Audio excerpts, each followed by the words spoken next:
My name is Emma Brooks. I am 33 years old.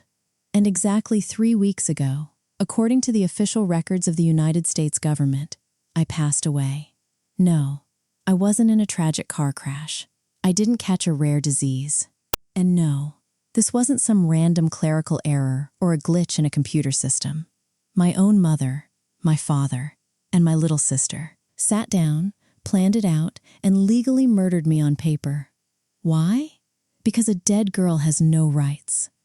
A dead girl doesn't need a bank account. She doesn't own property. She doesn't have a voice. And most importantly, a dead girl cannot claim her $8.7 million inheritance. While they were planning my death, I was thousands of miles away in Iceland, working on a highly classified, off-the-grid cybersecurity project. I had no cell service, no social media, no connection to the outside world for months. I had no idea that back home in America, my family was hosting a beautiful memorial service for me. Hundreds of people showed up. They brought flowers. They cried. My mother clutched a framed photo of me, sobbing hysterically into my father's chest. My dad stood at the podium, delivering a heart-wrenching eulogy about how bright his eldest daughter's future was supposed to be. And my little sister? She stood in front of a camera, tears perfectly rolling down her cheeks, saying, "I wake up every single day missing my big sister. My life will never be the same." But the moment the cameras stopped rolling, the moment the last guest left, the tears vanished. They immediately emptied my bank accounts. They took out massive loans in my name. They put my house on the market. And they filed the final paperwork to transfer my grandfather's multi-million-dollar trust fund entirely into their names. They thought they had committed the perfect crime. They thought I would stay gone forever. I didn't know a single thing until I flew back to the States. I landed at Boston Logan International Airport.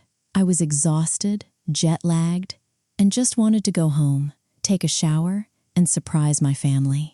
I walked up to the Customs and Border Protection desk and handed the officer my passport. He ran it through the scanner. Suddenly, a bright red alert flashed across his screen. He frowned, typed something into his keyboard, and scanned it again. Again, the same red flash. He looked up at me. His expression wasn't angry. It was confused and a little terrified. He looked at my face, then back at the screen, and said, "Ma'am, according to federal records, you are dead." At that exact moment, I laughed. I honestly thought it was a joke. I'm a cybersecurity expert. I know how fragile databases can be.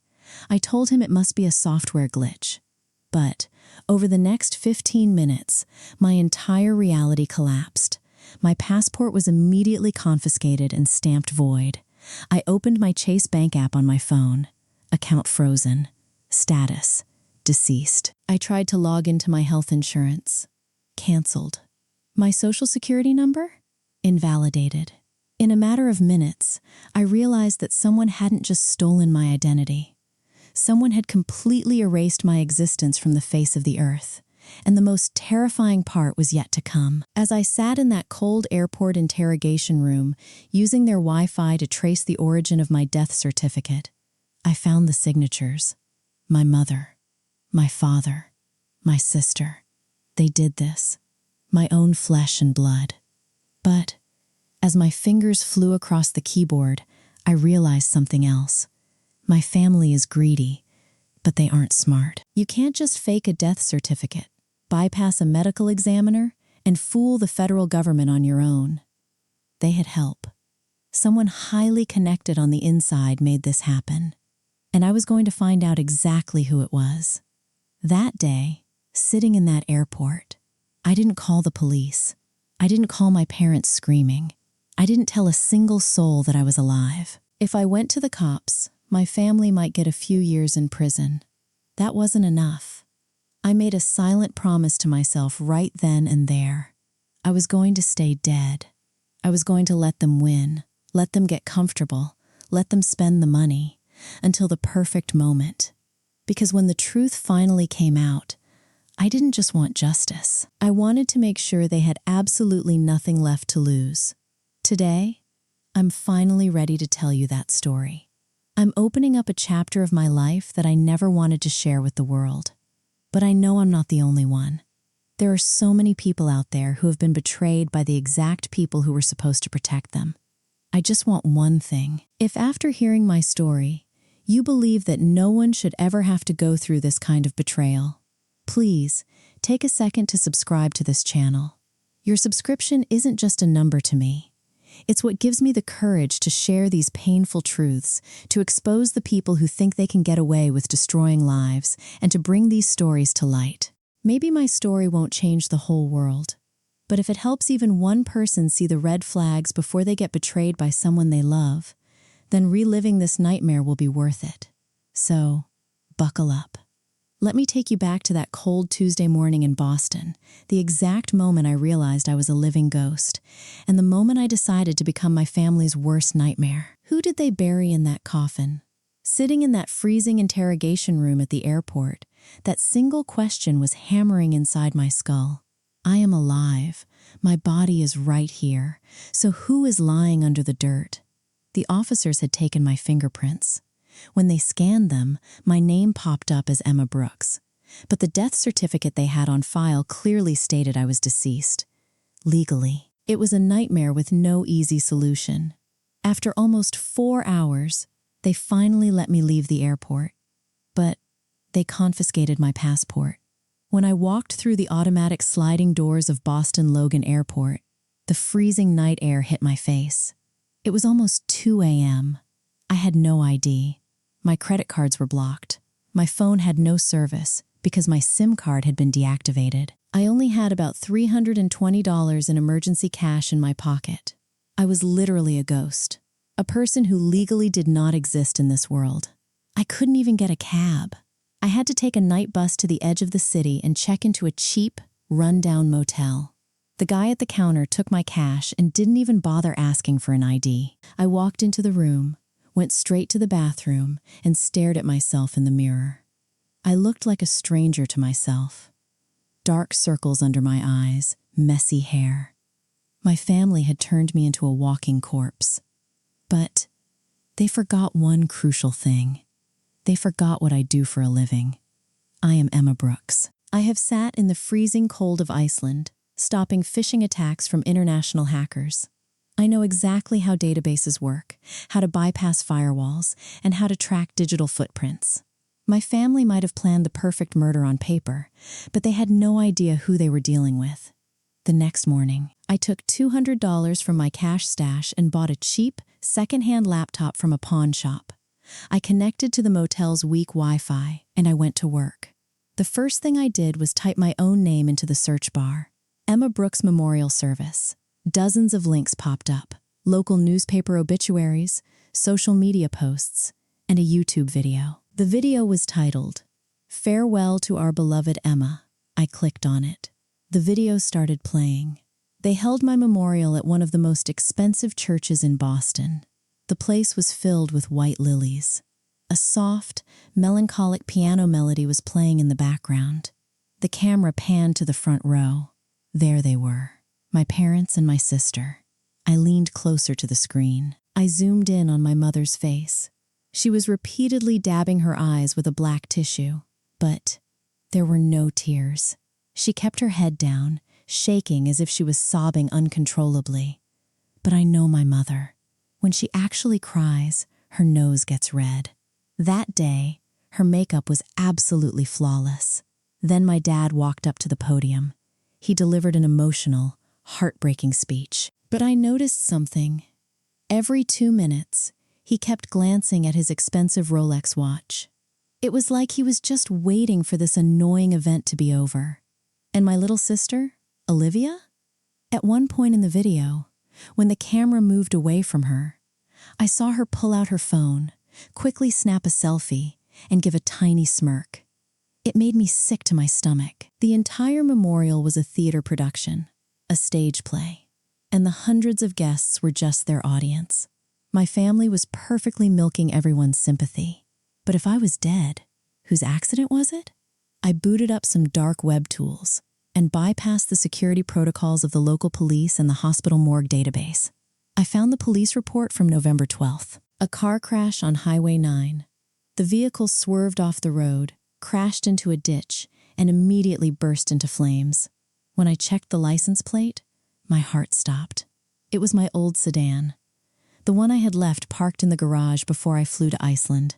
The report stated that a body was found in the driver's seat, burned completely beyond recognition. But human bones don't just turn to ash that easily. The medical examiner had to match the dental records. I dug deeper into the morgue server. I checked the history of my dental X-ray file. And that's when I found their fatal mistake.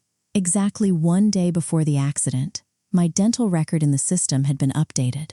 Someone had hacked into the server, deleted my actual X-rays, and uploaded the dental records of a completely different woman under my name. Who was she? I cross-referenced the missing persons database.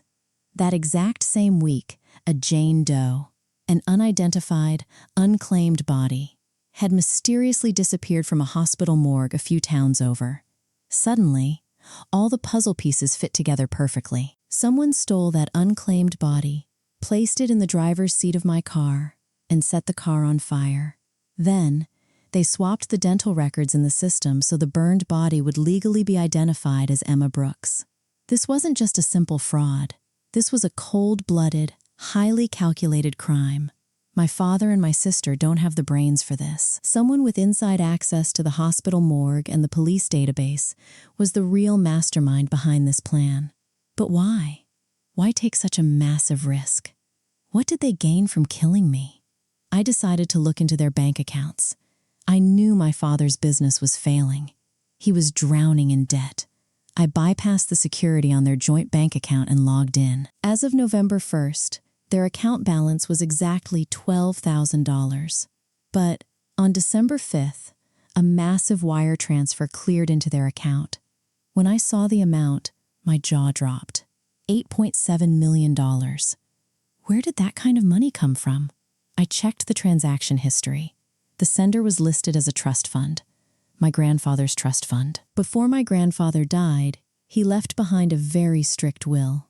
It clearly stated that on my 33rd birthday, I would inherit the entire $8.7 million. My parents and my sister wouldn't get a single dime. He did that because he knew my father was a gambling addict and my mother was incredibly greedy. But there was one tiny clause in that will. If Emma Brooks died before her 33rd birthday, the entire $8 million would legally be transferred to her immediate family. I was supposed to turn 33 on November 20th, and they officially declared me dead on November 12th. Exactly 8 days before my birthday, they faked tears and played the grieving family, all for my $8.7 million. My hands were shaking with rage. I was about to slam my laptop shut, but right then, while scrolling through the trust fund release documents, I saw a piece of paper that sent a freezing chill down my spine. It was the final legal document required to release the $8.7 million. I saw my mother's signature, my father's, and my sister's. But at the very bottom of the page, there was another signature. It was mine, the signature of Emma Brooks. I sat there staring at the screen in absolute disbelief. The girl who supposedly burned to ashes in a car crash on November 12th somehow managed to sign a legal bank document on November 14th, 2 full days after her death? And the signature was so terrifyingly perfect that the bank accepted it as real. At that exact moment, I realized, in this twisted game, they didn't just steal my identity. They hired someone who didn't just know how to hack databases, but someone who could perfectly forge my handwriting. And that person wasn't a stranger at all. That person wasn't a stranger. The signature on that $8.7 million trust fund release document, signed 2 full days after my supposed death, wasn't just some ordinary forgery. To fool a bank's forensic fraud department, you can't just trace someone's handwriting. The pen pressure, the curve of the letters, the speed of the strokes, everything has to be mathematically perfect. And there was only one person in this entire world who had the digital biometric data of my exact signature saved on a hard drive. Arthur Vance, our family's longtime lawyer, and my grandfather's most trusted friend. Growing up, I remember Arthur sitting at our dining table every Thanksgiving and Christmas. I remember him patting my head when I was a teenager, smiling warmly, and saying, "Emma, your grandfather is so incredibly proud of you." Before my grandfather passed away, he appointed Arthur as the sole executor of his estate. My grandfather wasn't stupid. He knew exactly how greedy and financially reckless my parents could be. So, he gave Arthur the power to protect that money, to make sure no one could touch it until I turned 33. My grandfather genuinely believed that Arthur would protect me. But the smell of money is a funny thing. It can buy a lifetime of loyalty in a single heartbeat. Sitting in that damp, freezing motel room, it was now 4 a.m. I was holding a cup of stale, cold coffee, just staring at the glowing screen of my laptop. My eyelids were heavy, but my brain felt like it was on fire. I decided to pay a digital visit to Arthur Vance's law firm.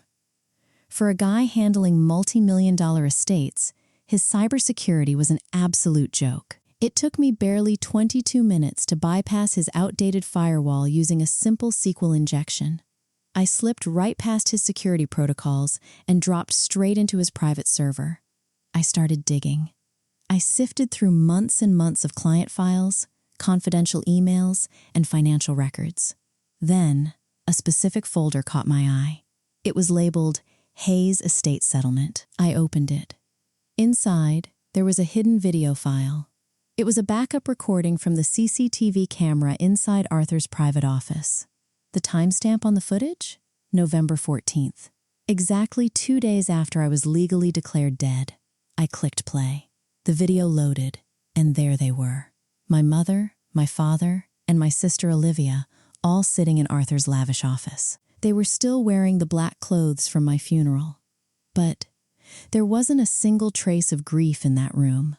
I watched as Arthur opened his bottom desk drawer and pulled out a very expensive bottle of scotch and 4 crystal glasses. He poured everyone a drink. My dad eagerly took his glass with a massive grin on his face. My mother was smiling so wide, she looked like she had just won the lottery. And Olivia? She was just casually scrolling through her phone. Then, Arthur slid a piece of paper across the desk. The release document for my $8.7 million trust fund. My parents and Olivia signed it. After they were done, Arthur pulled a small, mechanical device out of a secure briefcase. An automated signature printer. An autopen. Suddenly, a memory hit me like a ton of bricks. 3 years ago, Arthur had called me into his office to sign some routine tax documents. He had me sign my name on a digital biometric pad. I didn't realize it back then, but he wasn't just capturing my signature. The software was recording my writing speed, the exact pressure of my hand, the angle of the pen. On the video, I watched as Arthur placed the autopen machine over the bottom line of the document. Within seconds, the machine flawlessly printed my exact signature onto the paper. Then, the 4 of them raised their glasses, clinked them together, and drank. The very day after they buried an empty casket in the ground, my family was drinking scotch and celebrating my murder. Smoke was practically coming out of my ears. I hacked into Arthur's offshore financial records. Sure enough, on December 5th, the day the $8.7 million cleared into my parents' account. Exactly 1 day later, a wire transfer of $2 million was sent from my father's account to a secret offshore shell company owned by Arthur. That was his fee, his commission for legally killing me. But as I kept digging through Arthur's server, I realized something terrifying. The scam didn't stop there. Just when I thought they were satisfied with stealing my $8 million, I found a series of highly encrypted financial documents that made absolutely no sense. A dark suspicion crept into my mind. I opened a secure browser on the dark web and bypassed the security of Equifax, one of the largest credit bureaus in America. I pulled my own credit report. When the report finally loaded on my screen, I literally almost fell out of my chair. I am a dead woman. My bank accounts are frozen. My social security number is invalidated by the federal government. So, how in the hell was a $3.5 million mortgage for a luxury villa in Beverly Hills approved on December 15th? And on January 2nd, how was a $2 million commercial loan sanctioned for a fake IT startup company? Both of these massive loans were taken out in the name of Emma Brooks. My entire body went numb.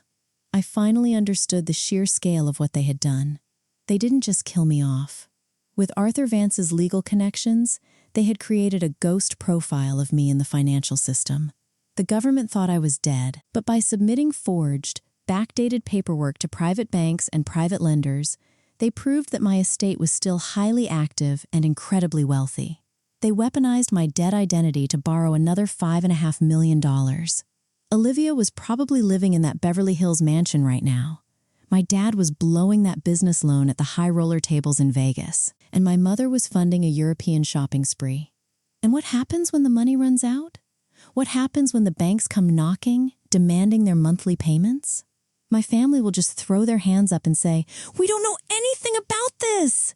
Emma Brooks took out those loans, and unfortunately, she's dead." The banks would have no choice but to write off the millions as bad debt or seize whatever was left of my trust fund to cover it. My family would walk away completely clean, keeping all the cash they had already laundered. They didn't just want to destroy me. They wanted to turn my corpse into their personal ATM machine. By this point, there were no more tears left in my eyes. I didn't feel sadness anymore. I didn't even feel heartbreak. The inside of my chest felt like a dark, freezing glacier with a massive volcano preparing to erupt underneath it. I moved my mouse, getting ready to shut my laptop and finally get some sleep. But right at the bottom corner of Arthur Vance's server, I noticed a hidden folder. It was named Voice Memos. I clicked on it. There was only one audio file inside. I looked at the date it was created, October 14th. Exactly 1 full month before they declared me dead. I plugged my cheap headphones into the laptop. I took a deep breath and I clicked play. For the first few seconds, there was just static, the sound of a muffled room. And then I heard a voice, my mother's voice. She sounded panicked. She was whispering urgently to Arthur, and the words that came out of her mouth on that recording made it feel like the floor had just completely vanished from beneath my feet. Listening to that audio, I realized that the $8.7 million, the loans, the fake car crash, none of that was the real reason they did this. The real truth was so much darker, so twisted, and so incredibly disgusting that I couldn't have imagined it in my worst nightmares. And that audio recording was going to be the final nail in my family's coffin. All I could hear through my cheap headphones was a low, fuzzy static. My heart was pounding so hard against my ribs, it felt like it was going to break right through my chest. I turned the volume all the way up. After a few seconds of dead silence, I heard my mother's voice. She was trembling. She was whispering, but I could hear the absolute, raw panic in her throat. "Arthur, you have to do something. Please, you have to save my little girl. She didn't mean to do it." The road was so dark, and she had a few drinks. Then I heard a heavy, calm voice. Arthur Vance. "Caroline, I need you to calm down and tell me exactly what Olivia did." My mother's voice broke into a violent sob. She hit a man with her car, Arthur, on Highway 9. The man he's dead." Olivia panicked. She didn't stop. She drove straight home. The left headlight is completely smashed, and there's blood on the bumper. Arthur's voice instantly turned cold. "Which car was she driving? Her Range Rover?" "No," my mother swallowed hard. "Her car was at the dealership for servicing, so she took Emma's old sedan out of the garage." It felt like someone had just swung a sledgehammer into the back of my head. I literally forgot how to breathe. The audio kept playing. Arthur said, "Caroline, if the police start investigating a hit and run, they are going to check the traffic cameras. They will track the license plate of Emma's car right back to your garage. They will find Olivia's DNA and fingerprints all over the steering wheel. Your youngest daughter is looking at 20 years in a federal prison for vehicular manslaughter." "No! No!" my mother practically screamed. My Olivia is not going to prison. It will ruin her life. Arthur, you are the best lawyer in the state. Please, fix this. Emma's car. Can't we just tell the police that Emma was driving? Emma is in Iceland, Caroline, Arthur said, sounding annoyed. The moment the police check her passport records, they'll know she wasn't in the country. And when Emma comes back, do you really think she's going to take a 20-year prison sentence for her sister? For a few seconds, there was absolute, dead silence on the recording. And then, my own flesh and blood, the woman who gave birth to me, said something that I will never, ever forget until the day I die. In a terrifyingly cold, calculated whisper, my mother said, "Emma doesn't have to come back, Arthur." What do you mean? What if the police find proof that Emma did come back that night? What if Emma panicked, tried to flee town in that damaged car, and tragically crashed on the highway? Would the police prosecute a dead woman? They would just close the case, wouldn't they? Arthur paused for a long time. Do you realize what you're suggesting? You are talking about your eldest daughter. My eldest daughter has never loved me, my mother hissed, venom dripping from her words. She's just as arrogant as her grandfather. In a few weeks, she turns 33. She is going to take that $8 million and throw us out on the street. Arthur, if we legally kill Emma, Olivia stays out of prison. The police close the murder case, and we get the entire trust fund. And from that money, I will personally wire you $2 million. The audio ended. Sitting in that dark, damp motel room, I just stared blankly at my laptop screen. No tears fell from my eyes. I didn't feel heartbroken anymore. I just realized exactly how cheap my existence was to them. The money wasn't even their primary motive. Their real goal was to save my golden child sister from a manslaughter charge. Olivia got drunk, hit an innocent man, and left him to die on the asphalt. And to save her from the consequences, I became the sacrificial lamb. Do you know what would happen if I walked into a police station right now and told them I was Emma Brooks? The cops wouldn't be happy to see me. They would slap handcuffs on me in a heartbeat. Because in the police files, the prime suspect for that fatal hit and run is a dead woman named Emma Brooks. If I suddenly came back from the dead, they would arrest me for murder. And my family would just stand in court and testify that I fled the country and was making up crazy stories to save myself. They had backed me into a corner so perfectly that I couldn't even fight them through the legal system. But they forgot one very important detail. When the law fails you, you make your own rules. I opened the terminal window on my laptop. They erased my identity and turned me into a ghost. Right? Fine. Now they were going to see exactly how a ghost drags people down to hell. First, I planted a logic bomb inside Arthur Vance's private server. It's a sleeper virus, a piece of malicious code that sits perfectly quiet until I remotely trigger it. But the second I press that button, every single one of Arthur Vance's confidential client files, illegal backroom deals, and hidden offshore accounts will be mass leaked to the dark web and the FBI. Next, I set my sights on my little sister, Olivia, the sister who murdered a man and was now sitting comfortably in a Beverly Hills mansion bought under my name. I checked Olivia's public social media profiles. She rebranded herself. She was now a high society influencer and a socialite. She had millions of followers, posting daily photos of 5-star dinners, designer bags, and crying selfies about how much she missed me. And in exactly 2 weeks, she was hosting a massive, high-profile charity gala, the Emma Brooks Memorial Foundation. She had set up a fake charity in my name to raise funds from the city's wealthiest investors. The real purpose of this charity, of course, was just to launder more money into their own pockets. The event was going to be held in the grand ballroom of the city's most luxurious hotel. The mayor was going to be there. Top journalists were invited. The entire event was going to be live streamed to millions of people on the internet. Olivia was waiting for her perfect, untouchable celebrity moment. I stared at her smiling face on my screen, and a slow, dark smile crept across my own face.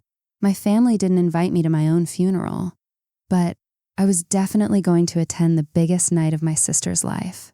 I knew exactly what I had to do.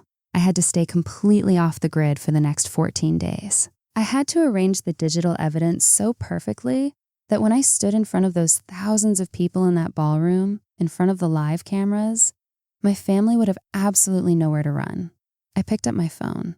I used a dark web server to generate a spoofed number, completely untraceable. And then I typed out a text message to Olivia's personal cell phone. It was short, just a few simple words. Highway 9, November 12th. I know exactly what you did that night, and I am coming. The second the message showed as delivered, I powered off the phone. Let the games begin. Exactly 3 minutes after the message was delivered, I saw the data on Olivia's smartwatch spike. Her heart rate had just skyrocketed. I didn't just send a simple text message. Hidden inside that text was a highly sophisticated zero-click malware. The absolute second Olivia opened that message, my laptop gained complete, undetected control over her phone's camera, microphone, and GPS location. I plugged my headphones back in. Olivia's microphone was live. I could hear her taking sharp, panicked breaths. She was pacing around inside that $3.5 million Beverly Hills mansion. I pulled up the feed from her front-facing camera on my screen. Olivia's face was completely pale. Her hands were shaking uncontrollably. She quickly dialed a number on her phone. Mom. The moment the call connected, Olivia practically burst into tears. Mom, someone knows. Someone knows about Highway 9. I just got a text message. I heard my mother's voice on the other end, instantly tense. What are you talking about? Calm down. What did the message say? They said they know exactly what I did on November 12th, and they said they're coming. Mom, I don't want to go to prison. Please, call Arthur. It has to be a blackmailer. They probably want money. I stared at the screen and let out a cold, dark laugh. No, little sister. This ghost didn't come back for the money. A few minutes later, Olivia, my parents, and Arthur Vance were all on a secure conference call, and I was sitting right there in my motel room, quietly listening to every single word. Arthur sounded incredibly annoyed. Everyone, stop panicking. It's probably just some local mechanic or a street hustler who saw something on the highway that night. They probably saw the news about Olivia's charity gala and are just trying to shake us down for some quick cash. My dad sounded terrified. But what if they show up at the gala and cause a scene? The mayor is going to be there. The investors. Nobody is going to cause a scene, Arthur snapped coldly. I am doubling the security perimeter around the hotel on the night of the gala. My own private armed guards will be at every entrance. Not a single fly gets in without being on the VIP list. All you three have to do is keep smiling for the cameras. We are projecting to raise at least $4 million from this charity. Do not mess this up. The call disconnected. They thought this was the work of some amateur blackmailer. They thought they could just throw money or security guards at the problem to make it go away. But they had no idea who they were dealing with. I wasn't an amateur. I was already inside their home network, their phones, and their bank accounts.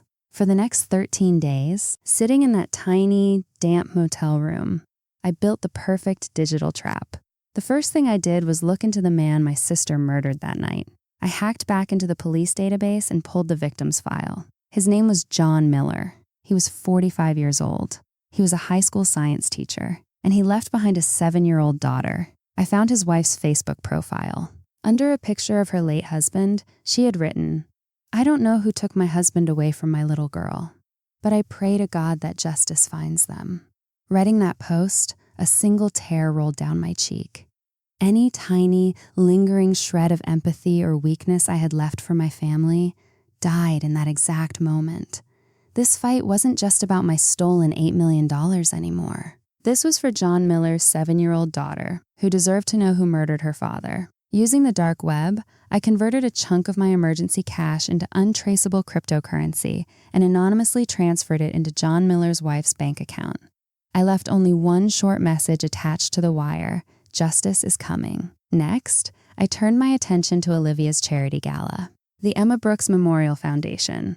They were using my dead name to pull on the heartstrings of wealthy investors, raising millions of dollars in donations, and setting it up to be laundered straight into Arthur Vance's offshore accounts.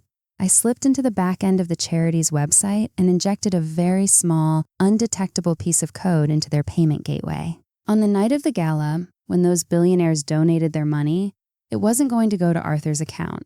My code would instantly reroute every single dollar straight into a highly monitored fraud investigation account run by the IRS. And the moment the money hit that account, it would trigger an automated alert to the FBI for massive money laundering. The trap was fully set. But for this entire plan to work perfectly, I couldn't just do it from behind a computer screen. I had to be inside that ballroom. I had to look them in the eyes when I tore their masks off. But I was a legally dead woman with no ID. And Arthur Vance had doubled the armed security at the doors. No one off the list was getting in. So, exactly 2 days before the event, I hacked into the event management company's database. At the very bottom of the VIP guest list, I quietly added a fake name. And I generated a highly encrypted, digital invitation barcode sent directly to my phone. Finally, the day arrived. The biggest day of my life after my death. I went to a thrift store and bought a sleek, black evening gown, the exact color you would wear to a funeral. I tied my hair back perfectly and put on dark makeup. Looking at myself in the mirror, I really did look like a beautiful ghost. It was exactly 8 p.m. I took a cab and pulled up in front of the luxurious 5-star hotel in downtown Boston. The place was glowing with bright lights. A massive red carpet led up to the entrance. Luxury limousines were pulling up, and guests in expensive tuxedos and designer gowns were walking in, smiling and laughing. And standing everywhere were Arthur Vance's private security guards in black suits, earpieces in, sharply scanning the crowd. I took a deep breath. Clenched tightly in my hand was a small, black USB flash drive. Inside that drive was the proof of Olivia's hit and run, the video of Arthur forging my signature, my mother's terrifying audio recording, and all the bank fraud paperwork. I slowly walked up the red carpet toward the main entrance. A massive security guard stepped right in front of me, his eyes narrowing with suspicion. "Excuse me, ma'am? May I see your invitation?" My heart was pounding against my chest, but I forced a cold, confident smile onto my face. I pulled out my phone and held the forged barcode up to his scanner. He scanned it. The screen blinked a bright green. VIP guest. Access granted. The guard took a step back, gesturing toward the doors. "Welcome to the gala, ma'am." I nodded politely and stepped through the grand doors into the massive ballroom. It was packed with hundreds of people. The city's elite were sipping expensive champagne and chatting. And right in the center of the stage, projected on a massive digital screen, was a giant, smiling photo of me. And standing right underneath it, wearing a stunning white designer gown, was my little sister, Olivia. She was posing for the press cameras, flashing her perfect, innocent smile. I slipped into a dark corner of the room, blending into the shadows. They had absolutely no idea that the dead girl they were raising millions of dollars for tonight was about to be the biggest surprise guest of their lives. Just a few more minutes. And then, in front of every single person in this room, in front of the live cameras, I was going to broadcast a truth that would destroy my family forever. Standing in a dark corner of the grand ballroom, I watched my family celebrate my murder.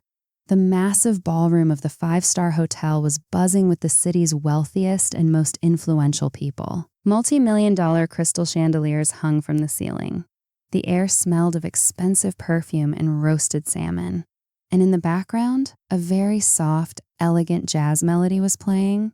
I stood behind a large marble pillar and observed my family. My father, a man who had never earned an honest $100 in his entire life, was now wearing a custom-tailored Italian suit, a diamond-encrusted Rolex on his wrist, and clinking champagne glasses with billionaire investors. He had a massive, arrogant grin plastered across his face. My mother was holding hands with the mayor's wife. Around her neck was a blindingly bright diamond necklace. I knew exactly where that necklace came from. It was bought using the fraudulent business loan taken out in my dead name. My mother dabbed her eyes perfectly and said, "My Emma was such a beautiful soul. I just don't understand why God took her from me so soon." And Arthur Vance? That absolute devil of a lawyer was roaming the ballroom like he was the king of the castle. He was shaking hands, laughing, and personally collecting donation checks. I started moving slowly through the crowd. Because I was wearing that simple black evening gown, No one gave me a second glance. They probably just assumed I was the wife or daughter of some wealthy investor. My eyes were locked on a small, elevated cabin at the very back of the ballroom. The AV control room, the audio-visual booth. That was where all the microphones, the lighting, and that massive projector screen were being controlled. I knew I had to get inside that room. I quickly scanned the area. 2 of Arthur's armed guards were stationed near the main entrance, but the hallway leading to the AV booth was relatively empty. I walked with a fast, confident stride, looking like I belonged there, and pulled open the door to the booth. There was only one guy inside, a 20-something kid wearing oversized headphones, staring at a laptop screen. I immediately put on the furious, stressed-out tone of an event manager. "Excuse me, what are you doing in here? Arthur Vance specifically asked you to check the right side stage speaker. It's giving off static feedback." The kid jumped and pulled his headphones off. "But ma'am, I was told not to leave the control panel. Do you really want to disobey Arthur Vance tonight?" I glared at him. "Go fix the speaker right now. I'll watch the panel for 2 minutes. And hurry up. The memorial video has to be played soon." The moment I dropped Arthur Vance's name, all the color drained from the kid's face. He nodded quickly and rushed out of the booth. The absolute second the door clicked shut behind him, I locked it from the inside. I didn't have much time. I took the small, black USB flash drive from my pocket and jammed it straight into the main control panel's laptop. Within seconds, my custom-built malware bypassed their security and gave me full root access to the system. I didn't just hack the video screen, I synced the entire hotel's sound system and main lighting rig directly to my personal laptop. Right at that moment, the main lights in the ballroom dimmed. The mayor stepped up to the podium on the stage. He tapped the microphone and spoke in a deep, somber voice. "Ladies and gentlemen, tonight we are here to celebrate the life of a remarkable young woman taken from us far too soon. Emma Brooks. The foundation created in her memory will go on to change the lives of so many. And now, I would like to invite Emma's younger sister, Olivia Brooks, to the stage." A wave of applause echoed through the massive ballroom. Olivia, looking absolutely stunning in her white floor-length gown, walked slowly up to the microphone. She kept her head down, playing the part of the grieving sister flawlessly. No tears had fallen yet, but she made sure her voice trembled perfectly. "Thank you, everyone," Olivia began. "My sister, Emma. She wasn't just my older sister. She was my guide, my best friend. She always wanted to help people. She may not be with us tonight, but your generous donations prove that Emma is still alive in all of our hearts." I stood behind the glass window of the AV booth, staring down at her. What an absolute masterpiece of acting. The girl who ran over an innocent school teacher and left him to die on the asphalt, the girl who smiled as she signed the paperwork to legally murder me, was now standing in front of 1,000 people, playing the innocent saint. On the right side of my screen, a live counter was running, the charity donation tracker. The investors in the room were transferring funds directly from their phones. The numbers were climbing rapidly. $1 million, $2.5 million, $3.8 million. My parents and Arthur Vance were standing near the edge of the stage, watching that counter, smiling like they had just robbed a bank and gotten away with it. But they had no idea. Not a single penny of that money was going into Arthur's offshore accounts. Because of the code I had injected, every single transaction was being instantly rerouted straight into the IRS fraud investigation server. They were literally handing the federal government live, documented proof of their own massive money laundering operation. Olivia wiped a fake tear from her eye and said, "Tonight, we would like to share some beautiful memories of Emma with all of you. Please direct your attention to the screen." That was my cue.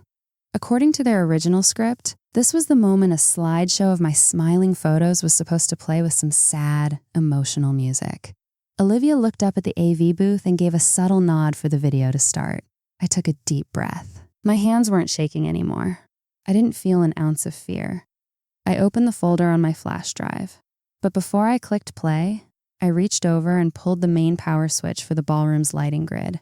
Instantly, every single light in the massive ballroom went completely black. Pitch darkness. A confused murmur spread through the hundreds of people below. Security guards started clicking on their flashlights. What happened? Did the power trip? Get the backup generators online. I could hear Arthur Vance's angry voice echoing from the floor. Standing in the pitch dark, I picked up a spare wireless microphone resting on the AV booth's desk. I switched it on. Then I slowly pushed open the door of the booth and stepped out onto the edge of the dark balcony, directly overlooking the entire ballroom. I brought the microphone to my lips, and in a very calm, crystal clear, and ice-cold voice, I spoke. "You are absolutely right, Olivia." My voice echoed through the massive speakers, vibrating across every corner of the room. Instantly, the thousands of people below went dead silent. Olivia, standing on the stage, completely froze like a statue. My parents, standing near the front row, literally turned to stone. They knew that voice. They hadn't heard that voice in 8 months. Standing in the darkness, I spoke again. "You are right, little sister. Emma is still alive." I hit the enter button on my laptop.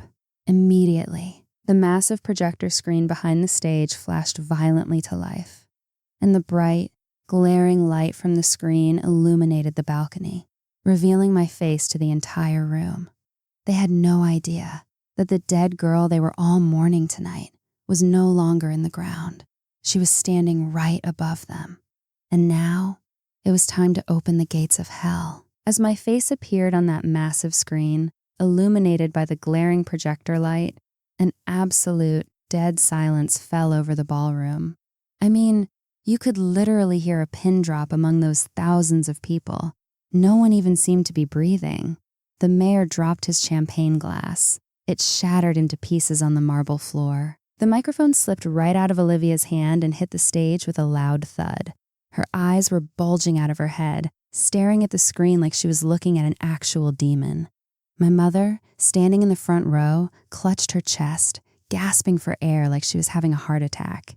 And my father? He took one step back and collapsed heavily into a chair. Arthur Vance's arrogant smirk completely vanished. His face turned paper white.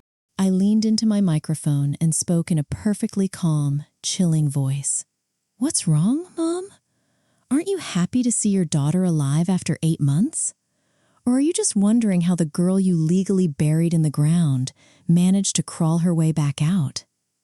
The moment those words left my mouth, the press cameras at the back of the room started flashing like crazy. The journalists realized they were about to witness the biggest scandal of the decade. Arthur snapped out of his shock. He turned to his armed guards and screamed, "What are you idiots looking at? Grab her! Break that door down and cut her microphone!" A few massive guards started sprinting toward my balcony. I just smiled. "Don't bother, Arthur. I have completely locked down the hotel's mainframe. No one can cut this mic. And this door? It's reinforced bulletproof glass. By the time you manage to break through it, I'll be finished." I looked down at the hundreds of wealthy investors and elite guests. "Ladies and gentlemen," I said, "you came here tonight to honor Emma Brooks. You donated millions of dollars, believing she died in a tragic car crash. But do you have any idea whose pockets your money is actually going into?" I hit a button on my laptop. Instantly, the massive screen behind the stage switched to the CCTV footage I recovered from Arthur Vance's private office. The entire ballroom stood in stunned silence, watching the video. They saw my parents, Olivia, and Arthur drinking expensive scotch, laughing, and using an automated auto-open machine to flawlessly forge my signature on an $8.7 million trust fund release document. As the video played, I spoke over it. While people were crying at my funeral, my family was celebrating my murder. They didn't just steal my trust fund. They used my dead name to take out another $5.5 million in fraudulent bank loans. They legally turned me into a walking ghost. An angry murmur ripped through the crowd. Investors began glaring at each other. The mayor was shaking with absolute rage. Arthur, now desperately banging his fists against my glass door, screamed at the crowd, "It's a lie! It's an AI deepfake!" "Do not listen to her." "A deepfake?" I said, my voice dripping with ice. "Then please, Arthur, listen very closely to this next audio clip. Let's see how you explain this one away." I clicked play on the voice memo. My mother's terrified voice echoed through the massive ballroom speakers. Olivia hit a man with her car, Arthur. The man is dead. She was driving Emma's car. Then Arthur's voice played. If the police investigate, Olivia is looking at 20 years in prison. And finally, my mother's bone-chilling solution played for the whole world to hear. Emma doesn't have to come back, Arthur. If we legally kill Emma, Olivia stays out of prison, the police close the case, and we get the entire trust fund. When the audio ended, the ballroom felt like a graveyard. No one moved. No one spoke. The absolute disgust and horror on the faces of the crowd was palpable. They realized that the beautiful, crying girl standing on the stage wasn't just a fraud. She was a cold-blooded killer. Olivia collapsed to her knees on the stage. She buried her face in her hands, sobbing hysterically. No, I didn't mean to. I didn't want to kill him. I looked down at her from the balcony. You left John Miller to die on the cold asphalt, Olivia. You orphaned a 7-year-old girl just so you could buy a mansion in Beverly Hills. And tonight, you had the nerve to use my name to steal from these people. I turned my attention back to the crowd of investors. For those of you who donated to this fake charity tonight, do not panic. Your money didn't go into Arthur Vance's offshore laundering accounts. I hacked the payment gateway. Every single transaction you made tonight was automatically routed directly into a secure IRS and FBI fraud investigation server. Your donations are the live evidence of Arthur's money laundering empire. At that exact second, Arthur Vance's eyes went completely dead. He realized he was trapped. His offshore accounts, his law license, his freedom, it was all gone in a matter of minutes. He spun around and sprinted toward the main exit. My father panicked and started running right behind him. But they were way too late. Suddenly, a deafening chorus of police sirens erupted outside the hotel. The massive main doors of the ballroom were violently kicked open. Dozens of FBI agents and Boston PD SWAT officers stormed into the room, armed with heavy tactical gear. "Lights on, FBI!" "Nobody move," the lead agent roared. The ballroom lights blazed back to life. From my glass booth, I watched the perfect finale unfold. Arthur Vance was tackled to the marble floor and handcuffed. My father was slammed against a wall by 2 officers. My mother collapsed onto the floor, screaming hysterically, until a female officer dragged her up by her arms. And Olivia? She was physically dragged off the stage. As she was marched out in her white designer gown, handcuffs locked firmly around her wrists, the press cameras relentlessly flashed in her face. I unlocked the AV booth door. 2 FBI agents stepped inside. They didn't arrest me. They simply escorted me out because they already knew I wasn't the criminal tonight. I was the whistleblower. As I walked down the red carpet outside the hotel, I saw my mother and Olivia sitting in the back of a police cruiser. I walked right up to the window. My mother looked at me with red, tear-filled eyes. "Emma, how could you do this to your own family? You destroyed us!" I didn't smile. There was absolutely no pity left in my eyes. I looked right back at her and said in a dead, calm voice, "Family? You killed me 8 months ago, Mom. And dead people don't forgive." The police cruiser sped off into the night, sirens blaring. They lost everything. Their money, their reputation, their freedom. It was all gone. But is that where the story of my revenge ends? No, because legally, I was still a dead woman. I still had to fight the federal government to get my name, my life, and my $8.7 million back. And 2 years later, something happened that proved to me exactly what true revenge actually is. Revenge isn't just about destroying someone. Revenge is about reaching a point in your life where the people who tried to bury you have to come crawling back to your doorstep, begging for mercy.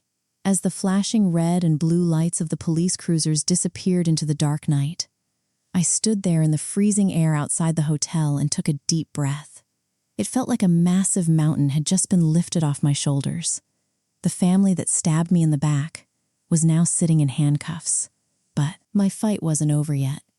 Because putting criminals in jail is one thing, But proving to the federal government that a dead person is actually alive is a completely different nightmare.